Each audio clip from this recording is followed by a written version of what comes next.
I joined in St.Antony's when I was in first grade. It has been more lifestyle rather than the classes.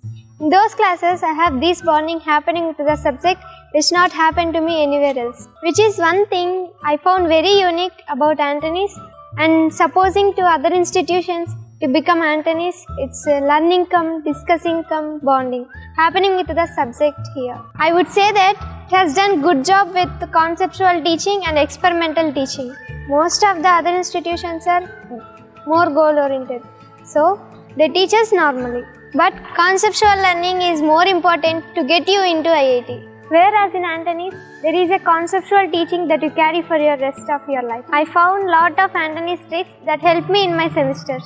Conceptual teaching is a set for your life, but then they are also goal oriented when it comes towards the exam, because they teach you a lot of tricks to get in progress. One of the major things that I learned in Antony's, that in order to solve any advanced question, we need to be very strong with basics. So in Antony's, what you learn in previous week, we have time to recap those concepts and keep it in our heads and properly and write the test on them, so that you have prepared for your next classes.